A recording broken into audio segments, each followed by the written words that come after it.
ואז השם הזמין לחצרות, פתח את שערי ארץ ישראל.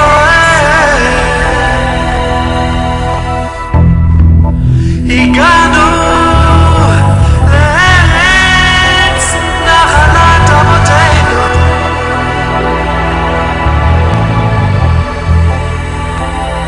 ארץ נחלת אבותינו.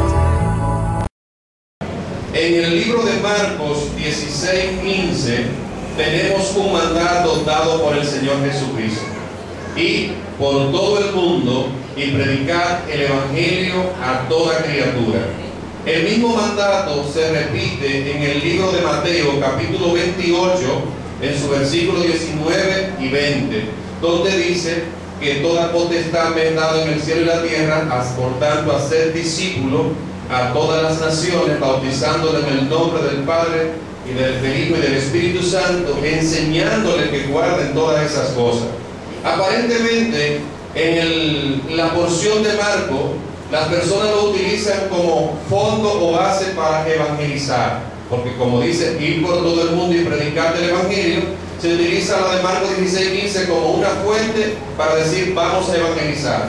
Sin embargo, la de Mateo 28, 19 y 20 se utiliza como una base para discipular o para llevar el Evangelio a través de grupos de célula. Pero permítame decirles, mis amados hermanos, que tanto la porción de Marcos como la porción de Mateo, todas son las mismas. Y lo que quiere decir el Señor Jesucristo en esos dos pasajes, que es el mismo, es simplemente que vayamos por todas partes a predicarle el Evangelio a toda criatura hasta convertirlo en discípulo. O sea, que no basta con que usted vaya una sola vez a un sector, a un barrio, a un pueblo y decir, ya está evangelizado. Porque si es verdad que puede ser que esté evangelizado, la gran verdad es que no está discipulado, porque se discipulan a las personas cuando se convierten en personas similar al conocimiento que tiene su maestro. Y nosotros, por más que hayamos evangelizado nuestros sectores, nuestra ciudad, nuestro pueblo, por más que hayamos ido 15, 20 y 30 veces, quizás podemos decir que fue evangelizado, pero no ha sido discipulado. Y el mandato del Señor es que sean discipulados cada una de las personas. Encontramos una razón primordial por la que nosotros como evangélicos tenemos que predicar. Primero, porque el mandato ha sido dado por el Señor Jesucristo. No es una opción de una iglesia o de un concilio que lo dice el que quiera o el que pueda, el que le sienta de su corazón, de su voluntad hacerlo. Es un mandato del Señor y como tal, entonces tenemos que hacerlo por obligación. Tenemos la problemática de la situación real en las iglesias. En nuestras iglesias, por así decirlo, una iglesia que tenga 100 miembros, es posible que de esos 100 miembros, solamente 10 personas salen a evangelizar espontáneamente.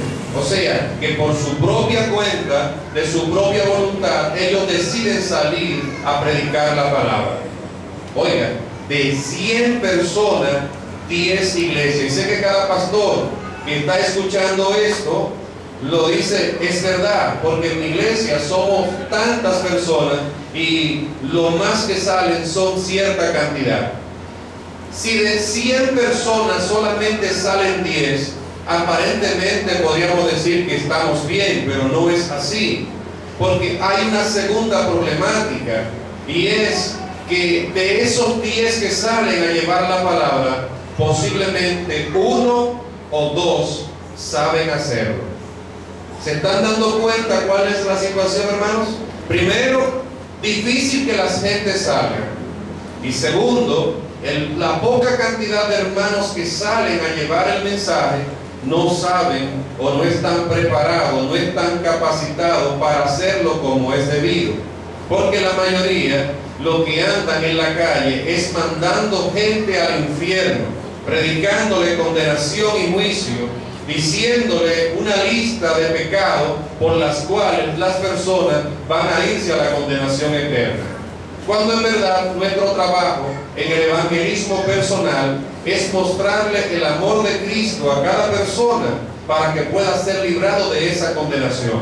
Usted diría, pero es lo mismo, ¿cuál es la diferencia? La diferencia es que si usted predica el evangelio como es, las gente van a percibir que hay una buena voluntad de parte suya y de parte de Dios en que las gente sean traídas a la salvación. Pero si usted anda predicando la condenación eterna, parece ser como que el objetivo de Dios es mandar a la gente al infierno y el decirle el por qué los va a mandar allá. No es lo mismo, porque si usted enfatiza el mensaje acerca del amor de Cristo, acerca del amor de Dios, las gentes no son ignorantes, las personas pueden discernir y pueden darse cuenta que hay una buena voluntad, hay una buena actitud de parte suya, porque realmente evangelio es buenas nuevas de salvación. Y no puede haber una buena nueva que se dé enojado. No puede haber una buena nueva que se dé con pique, con ira, sino más bien que se dé con gozo y con mucho amor, porque es una buena noticia. La gente tiene que ver la sonrisa y el gozo del Señor dibujado en sus labios y que sale desde su corazón para poder entender realmente que usted está predicando algo bueno, algo de noticia agradable como lo es el Evangelio de Jesucristo. Por eso, a través de estas enseñanzas del cursillo de evangelismo, uno trata de lograr la difícil tarea de motivar a esas personas que no están saliendo a evangelizar para que puedan integrarse a la labor distinguida de rescatar alma para Cristo. Y segundo, entonces capacitar a las personas que ya lo están haciendo para que lo puedan hacer mucho mejor. Permítame decirle que es un error gravísimo detener a una persona, aunque sea nuevo creyente, que quiera salir a predicar la palabra. Porque aún el mismo Señor utilizó al endemoniado gadareno después que fue libertado y le encomendó inmediatamente la misión de que vaya a los tuyos, cuéntale a tus gente de cómo el Dios del cielo ha tenido de ti misericordia. O sea, si una persona se convierte hoy y quiere salir a evangelizar, no se debe detener, pero sí debe de ponérsele al lado de una persona que más sabe para que pueda ser guiador e instructor, para que tenga el cuidado. Pero ese fervor, esa chispa que se enciende en el nuevo creyente no puede ser detenido, sino más bien debe ser acompañado del que más sabe para que entre los dos puedan hacer un excelente trabajo. Copiemos de Pablo, el apóstol, que al encontrar a Apolo predicando un mensaje y parecía ser que no estaba bien claro acerca de lo que estaba predicando, en lugar de Pablo decirle, oye Apolo, lamentablemente tú no estás capacitado para salir a predicar, tú tienes que hacer como yo, que duré 3 años, tantos años, con el discípulo Ananías, con ese hombre tremendo, instruyéndome en la palabra de Dios antes de salir. Así que si tú quieres salir a predicar la palabra, lo primero que tienes que hacer es meterte en el instituto bíblico de Ananías para que lo pueda hacer perfecto. No, Pablo no le dijo eso, sino que vio Pablo que algo estaba enseñándose como no era debido y lo jaló aparte, lo llamó a solas y entonces lo instruyó debidamente acerca de lo que estaba diciendo para que lo que pudiese enseñar sea realmente como dicen las Escrituras. Alabado sea el nombre del Señor. La razón por la que estamos aquí es algo que debería de traernos a nosotros una gran concientización.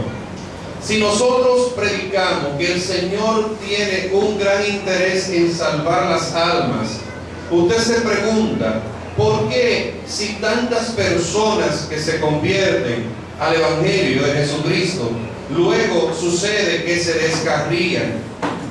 ¿Cuántas personas descarriadas hay en cada pueblo y en cada sector donde una iglesia evangélica ha trabajado arduamente por la salvación de las almas? Debería ser que entonces Dios utilice una estrategia mucho más efectiva, y es que una persona, después de haberse convertido al Señor, después de haber sido bautizado, después de haber sido debidamente instruido, debería morirse e irse con el Señor, y así no se pierde esa alma, porque no se va a descarriar. Y así, óigame, yo creo que en esta iglesia tuviésemos quizás el triple de convertidos allá inscritos en los cielos por los que se han ido con Él y los que se están convirtiendo constantemente, y así también los bancos de las iglesias alcanzarían para todos, y no hay que estar pensando en ampliación, porque las gentes se van convirtiendo y luego se van yendo con el Señor. Pero lamentablemente eso no sucede. ¿Por qué no sucede esto? Porque Dios no solamente le ha llamado a usted para salvarlo, sino que además de salvarlo, Dios le ha dado a usted y a mí el gran privilegio de convertirlo en su socio, en su asociado, en su amigo, en la persona que trabaja juntamente con Él en la labor importantísima de rescatar a los perdidos. Usted y yo, como cristianos, tenemos importancia en este mundo, porque el mismo Señor ha dicho que nosotros somos la sal de la tierra. Y si la sal se desvaneciere, entonces no serviría para nada, no podría salar a nadie. El Evangelio es lo mismo que la sal, y los evangélicos somos los que la tenemos.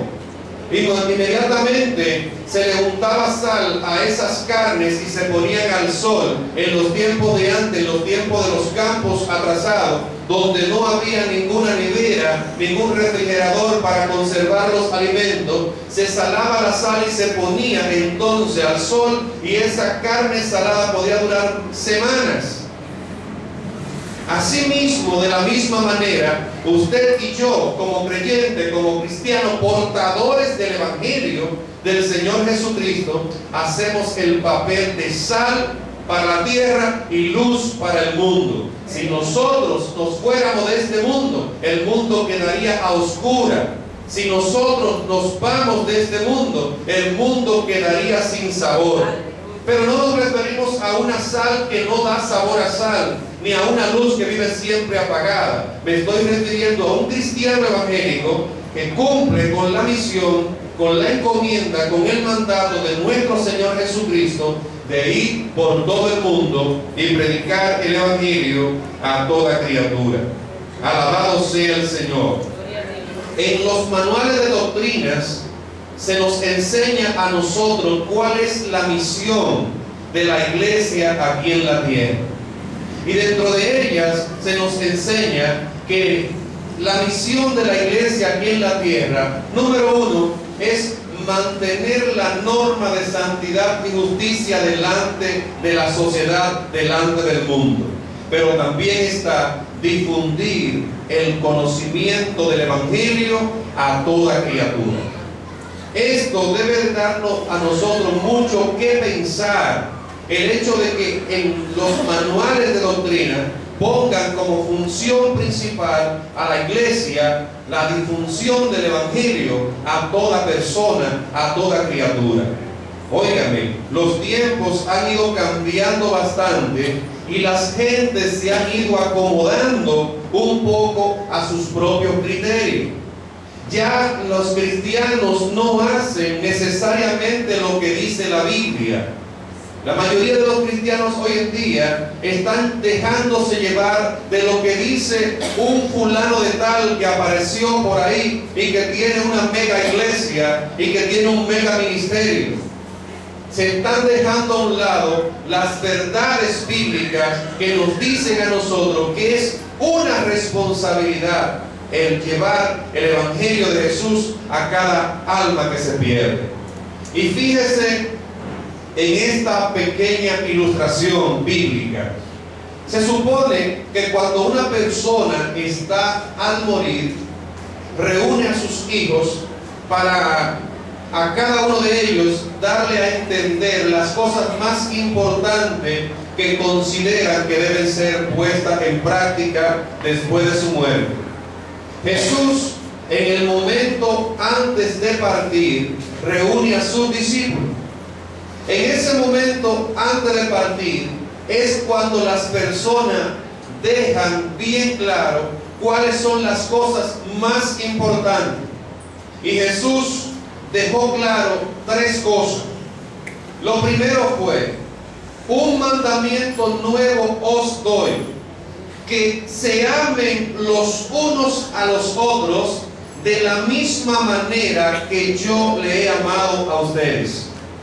Segundo, que vayan al aposento alto y esperasen allí la promesa del Padre, el Consolador que había de ser enviado y que iba a ser el ayudador, el que iba a estar en nosotros, con nosotros y alrededor de nosotros, el que nos iba a guiar hacia toda verdad, el que convence al mundo de pecado. Vayan y esperen esa promesa. Tercero, ir por todo el mundo y predicar el Evangelio a toda criatura. Alabado sea el Señor.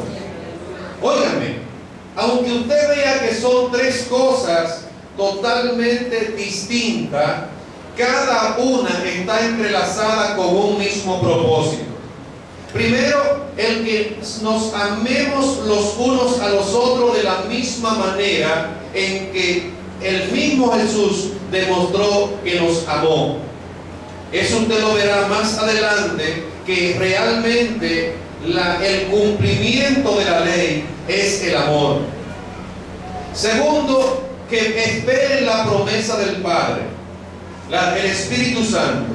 Pero ¿qué sucede? A diferencia de hoy en día, de lo que las personas alardean, tener o poseer el Espíritu Santo o los dones del Espíritu, hay un propósito por el cual Dios manda a que cada uno de sus hijos, de que sus creyentes, los cristianos evangélicos, nos llenemos del poder del Espíritu Santo.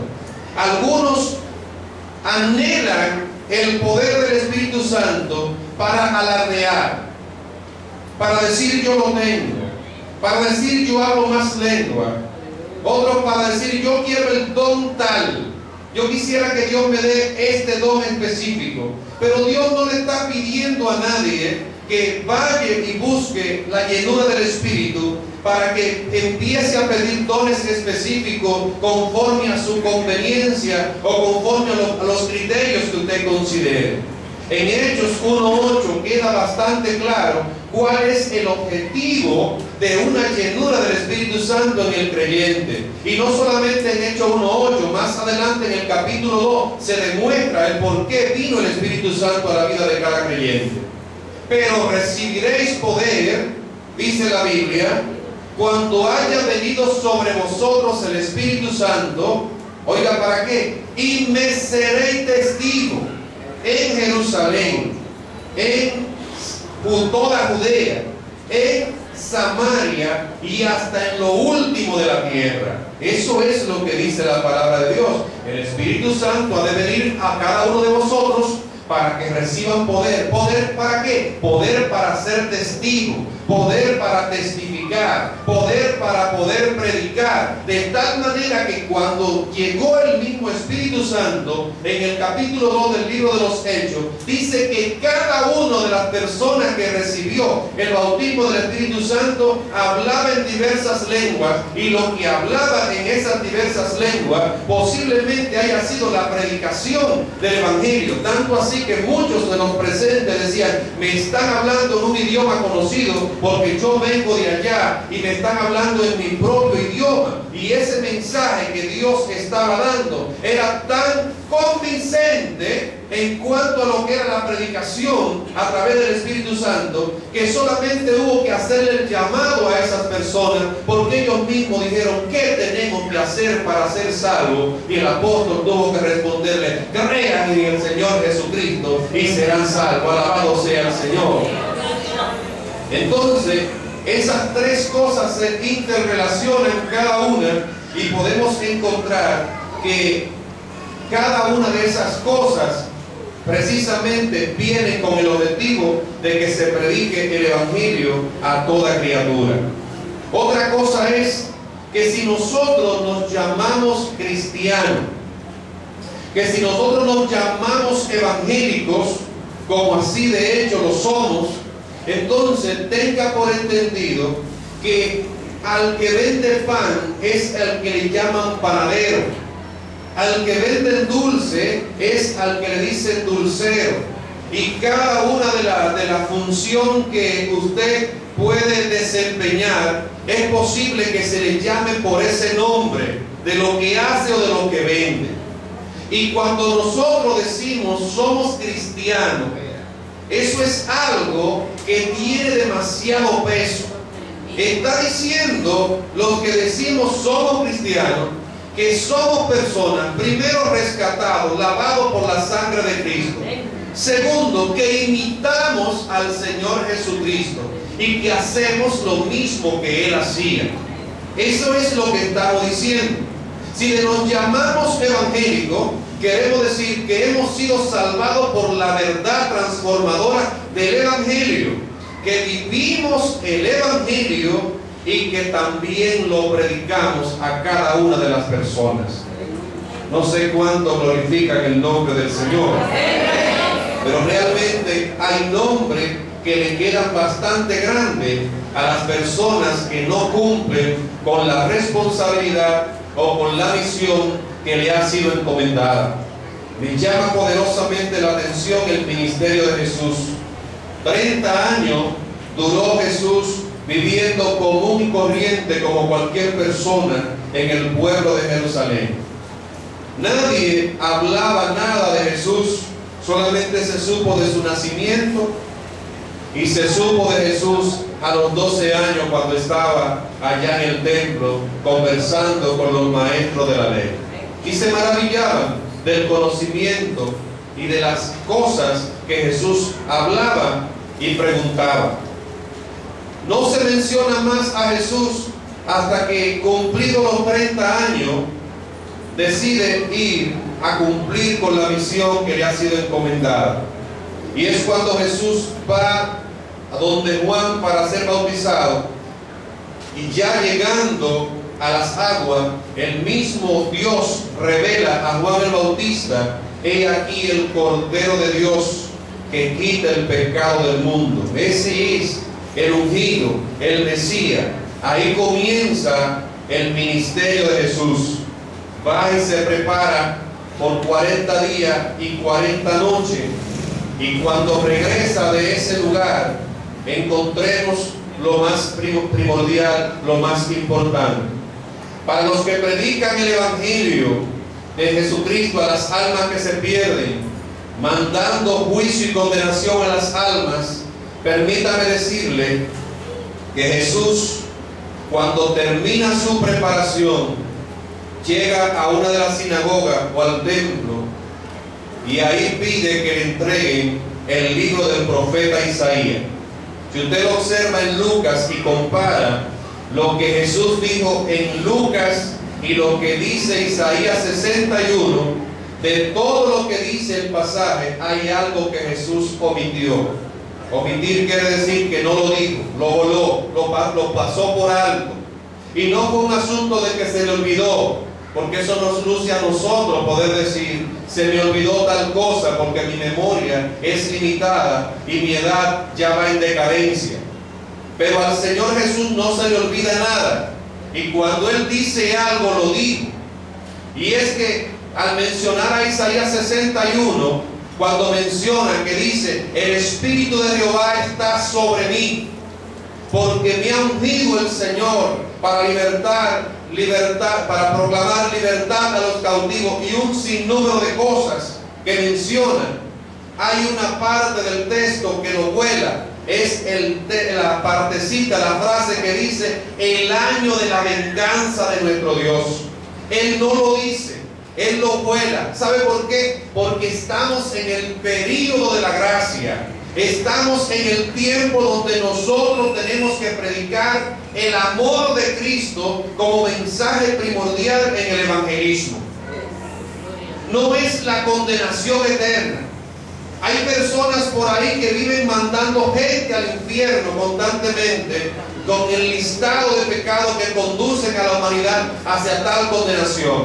Jesús en ningún momento habló de eso, sino más bien que habló de que aunque sí es verdad que el pecado produce una separación entre Dios y el hombre, mi énfasis no es acerca de ese pecado, sino que mi énfasis es hablarle precisamente del poder liberador, del poder restaurador, diciendo Jesús, el que a mí viene, yo no le echo fuera. Venid y estemos a cuenta, dice el Señor, que si tus pecados fuesen rojos como el carmesí, vendrán a ser como la blanca lana.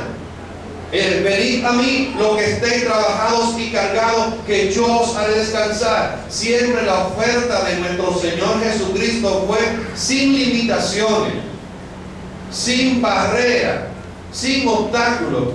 Libremente pase todo el que quiera recibir al Señor, todo el que quiera recibir la salvación. El Señor estaba dispuesto a aceptar a la gente tal como eran para hacer realmente una obra de liberación en cada uno de ellos. Alabado sea el Señor. Y el Señor se encargó de las personas que llamó, 12 discípulos primero, o más bien Él tuvo muchos discípulos, muchas personas que le seguían, pero de esos tantos discípulos, Él entonces seleccionó a 12 para que fuesen sus apóstoles, y a otros 70 comisionó para que fuesen a llevar el evangelio a los lugares donde Él se proponía ir más adelante. Nótese que Jesús estaba haciendo lo mismo que hacemos hoy. Primero enseñando y capacitando, pero ya estaban trabajando con Él. Pero eso no quiere decir que aunque estén ejerciendo el ministerio, no tengan que capacitarse. Lo que hemos dicho es, no debe de tener, no debe de pararse, no debe de estacionarse para capacitarse si ya tiene el ministerio de parte de Dios, sino que tiene que estar ejerciéndolo simultáneamente. Recuerdo que nuestro hermano pastor Teófilo María Rodríguez empezó a pastorear esta obra porque Dios lo envió y así lo sintió. Y después, con el pasar del tiempo, con el pasar de los años, entendía que podía ser de más bendición, de más utilidad, si se capacita un poco más en cuanto a la palabra, y empezó a hacer su estudio bíblico de instituto, ya no interno, sino yendo 2 veces, creo, a la semana, para poder así culminar con sus estudios de capacitación. Eso quiere decir automáticamente que aunque usted tenga el ministerio más precioso de parte del Señor, eso no quiere decir que ya usted lo alcanzó todo. Debe de prepararse, debe seguir capacitándose para servir mejor y estar mejor capacitado. Eso fue lo que hizo el Señor. No, nadie se detenga, siga trabajando, pero cada día le voy a estar dando una enseñanza para que puedan ser de más utilidad, para que puedan ser de más bendición, para que puedan hacer un trabajo mucho más efectivo. Y precisamente con cada uno de los ejemplos, con cada una de las prédicas, con cada una de las enseñanzas, los discípulos se hacían cada vez mejores evangelizadores. Y me llama la atención poderosamente un discípulo en específico de lo que Jesús tenía. Este discípulo no era tan conocido porque no era el primero en hablar, no era el primero en sobresalir. Y quizás, aunque fue uno de los primeros discípulos que el Señor tuvo como seguidor, este nunca reclamó ser uno de los primeros en convertirse. Como hay muchos hermanos que quizás alegan el haber sido cofundadores con los pastores para merecer un trato privilegiado en la iglesia de que son miembros. El discípulo que me refiero es Andrés. Andrés, no se habla de Andrés, no hay una epístola según San Andrés, no hay un evangelio según Andrés, no hay nada, ni en el libro de los Hechos se habla tan siquiera de alguna obra que haya hecho Andrés. Así se parece mucho a lo que es el ministerio del evangelismo. El ministerio del evangelismo personal, realmente usted no va a recibir de parte de nadie un gran reconocimiento. Aquí tenemos con nosotros al evangelizador fulano de tal que nos visita en esta noche. No es de tanto glamour ni de tanta pompa para darle a una persona por simplemente ser evangelizador. Quizás hay otros títulos ministeriales que las personas los reciben con un wow o con un aleluya, un gloria a Dios porque fulano de tal nos visita. El ministerio del evangelizador quizás sea algo que pase hasta desapercibido en la iglesia donde usted es miembro o en la sociedad en la que pertenece. En el concilio no le van a dar a usted una credencial quizás porque usted sea un evangelizador, porque usted esté llevando el evangelio a las cárceles, porque esté evangelizando en los campos o porque esté evangelizando en los hospitales. Pero permítame decirle, mis amados hermanos, que el evangelizador, la persona que predica la palabra de Dios en las calles, en los pueblos, en las plazas, en cualquier lugar donde sea, tiene el máximo reconocimiento de parte de Dios desde los cielos, porque ningún ministerio que se ejerce aquí en la tierra provoca que Dios tenga que decir desde el cielo: cuán hermosos son los pies. Gloria a Dios. No dice cuán hermosos son los pies de los que predican en la televisión. No dice cuán hermosos son los pies de los que están en una cabina de radio. No dice cuán hermosos son los pies de los que están detrás de un púlpito. No dicen cuán hermosos son los pies de los que están encima de una tarima o una plataforma.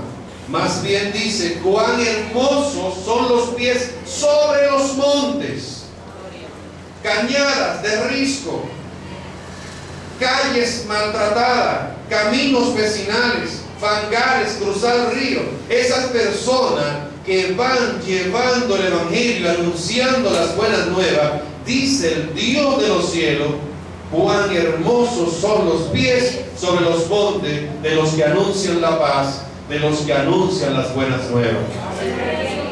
Y ese ministerio era el ministerio de Andrés. ¿Usted sabe quién era Andrés? Solamente se dice el hermano de Pedro.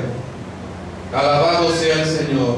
Sin embargo, el primero que le habla a Pedro del mensaje es Andrés. Hemos hallado el Mesías. Y se lo señaló y se lo presentó.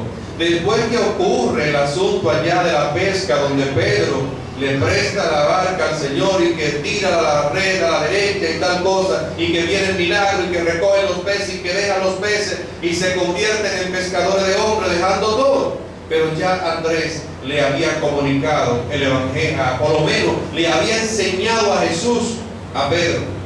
Y hay muchas personas que lo que necesitan realmente no es que los obliguemos a convertirse al evangelio, sino que le enseñemos a Jesús. Digámosle quién es Jesús, contémosles acerca de quién es Jesús, para que las gentes puedan tener un conocimiento pleno, completo, acerca de lo que es Jesús, el Hijo de Dios. ¿Por qué predicar el evangelio de Jesucristo? ¿Por qué llevarle este evangelio a las almas que se pierden?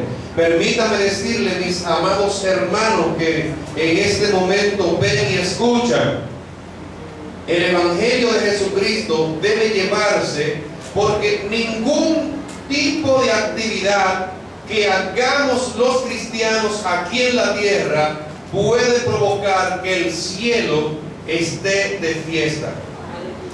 Solamente cuando las almas aceptan al Señor como su Salvador, dice la Biblia que por cada pecador que se arrepiente hay fiesta en los cielos.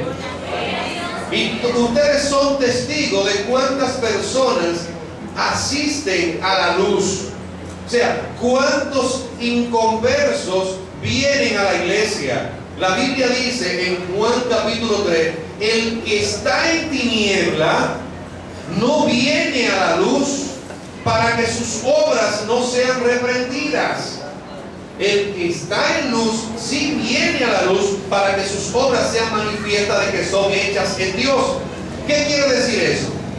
Que aunque nosotros querramos traer a la gente al evangelio, es difícil que las personas asistan a la iglesia como inconversos.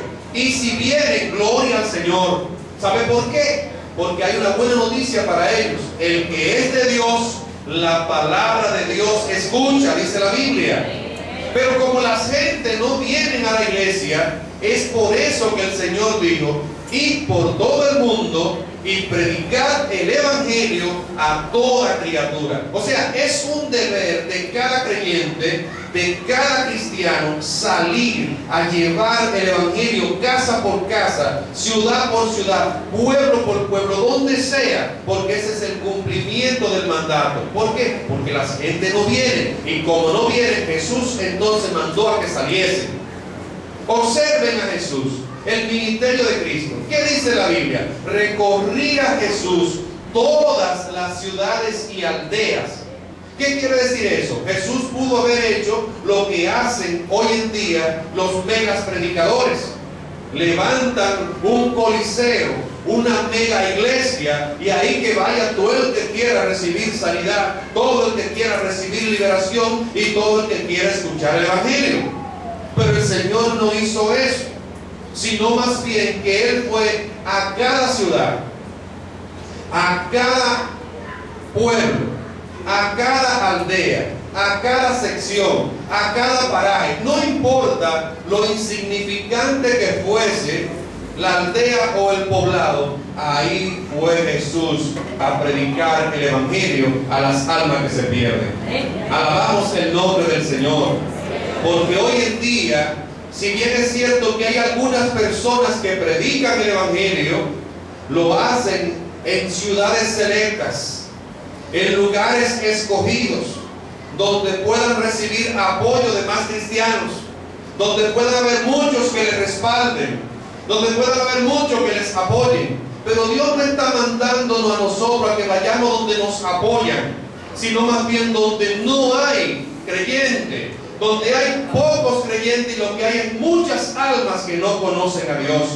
Ahí, en ese lugar donde la gente quizás no tienen cómo devolverte el favor que tú le haces al predicarle a Jesucristo, ahí es que debe de ir a llevar el mensaje a las almas que se pierden.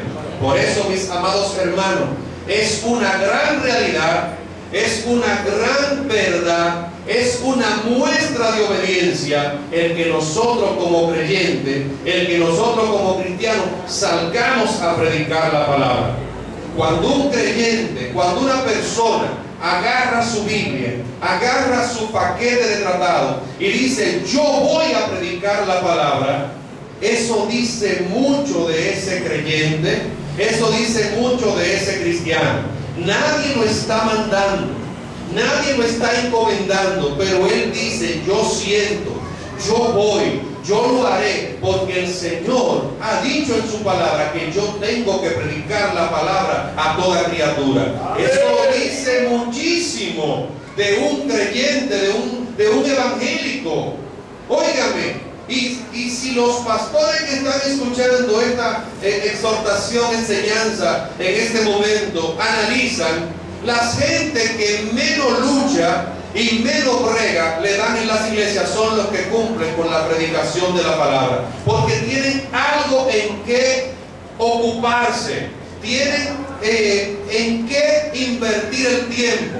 No tienen su mente en blanco para que el enemigo venga a molestar y a fastidiarlo. Tienen su ministerio de ocupación de buscar las almas y no están pendientes de que si lo toman en cuenta para una oportunidad o para predicar en un momento o para cantar tal cosa o para decir cual cosa, porque ellos saben que tienen un compromiso allá afuera con las almas que se pierden.